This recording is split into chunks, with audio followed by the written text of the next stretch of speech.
নমস্কার বন্ধুরা, আজকে সকাল সকাল দেখতেই পাচ্ছ গোপালদেরকে স্নান করে নিচ্ছি। কেন বলো তো বন্ধুরা, আজকে রথযাত্রা।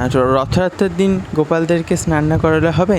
তো সকাল সকাল উঠেই আমাদের আজকে সবার ফার্স্ট কাজ হয়েছে গোপালদেরকে স্নান করানো। তাই টক দই দিয়ে গোপালদেরকে খুব সুন্দর করে আগে পরিষ্কার করে নিচ্ছি, কারণ টক দই মাখালে ওদের গা হাত পাটা খুব সুন্দর পরিষ্কার হয়, তাই না?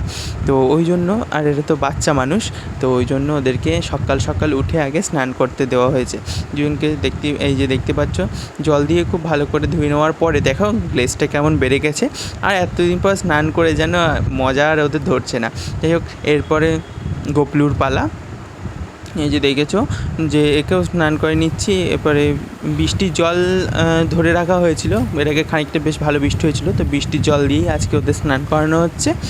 ঠিক আছে, তো দেখতেই পাচ্ছ সকাল সকাল উঠে দুজনকে স্নান করে নিলাম। একটু পরে ওদেরকে রেডি করব। দেখতেই পাচ্ছ বেশ স্নান করে কিন্তু ওদের কিন্তু দেখতে কিন্তু আরও সুন্দর লাগছে, তাই না বন্ধুরা? তো দেখতেই পাচ্ছ ওদেরকে সাজিয়ে দিয়েছি। আজকের এই এদের লুকসটা মানে সিঙ্গারটা কেমন হয়েছে তোমরা অবশ্যই বলো। জগন্নাথ দেব আছে পিছনে, সামনে আছে আমাদের দুই বাড়ির গপু আর গবলু সোনা। তো সামনে প্রসাদ দিয়ে দিয়েছি, দিয়ে ওদের লুকসটা আমি তোমাদেরকে একবার ভালো করে একটু জুম করে দেখিয়ে দিচ্ছি। দেখো তো বন্ধুরা, তোমাদের পছন্দ হয়ে গেছে কিনা, আর সাজানোটা ঠিক কেমন হয়েছে তোমরা কিন্তু অবশ্যই আমাকে কমেন্টে জানাবে। যদি ভালো লেগে থাকলে তাহলে অবশ্যই আমাকে জানাতে পারো। ঠিক আছে, এখানে দেখতে পাচ্ছি দিদি এখন পুজো করে নিচ্ছে। এই যে দিদি গোলু জগন্নাথ সবাইকে পুজো করে নিল।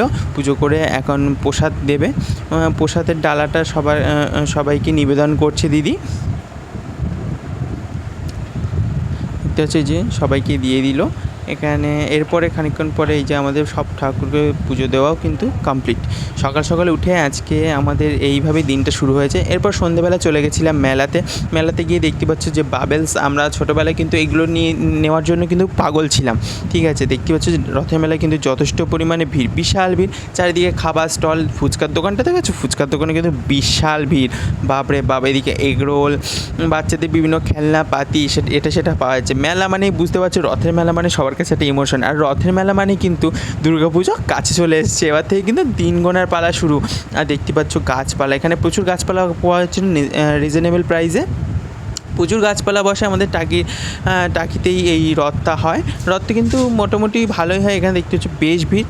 ঠিক আছে, প্রচুর খাবার দাবার, গাছপালা, স্টল চারিদিকে বসেছে। এখানে দেখতে পাচ্ছ এই যে কাঁচের বিভিন্ন ধরনের শোপিসও বসেছে। এরপর আমাদের ঘুরতে ঘুরতে লেগে গেছে গরম, তো ঠিক করলাম যে ক্রিম বেলের আইসক্রিম খাবো। কী আইসক্রিম খাবো তো তোমাদের বন্ধুরা দেখাচ্ছে, তোমরা কিন্তু এটা অবশ্যই ট্রাই করতে পারো। এটা ক্রিম বেলের কটন ক্যান্ডি, এটা কিন্তু টেস্টে অসাধারণ। তোমরা কিন্তু অবশ্যই টেস্ট করো, মাস্ট ট্রাই করো। তোমাদেরকে দেখাচ্ছি, এটা দেখতে পাচ্ছ কত সুন্দর কালারিং আর হেভি খেতে। তো তোমরা এই আইসক্রিমটা কিন্তু অবশ্যই ট্রাই করবো ক্রিম বেলের। তো দেখতে পাচ্ছি চারিদিকে বাদাম, ঘুরতে ঘুরতে টুকটাক বাদাম আর মেলামানিতে জিলিপি, পাঁপড় ভাজা খাওয়া, এটা সেটা সব কিছুই আমাদের ছিল।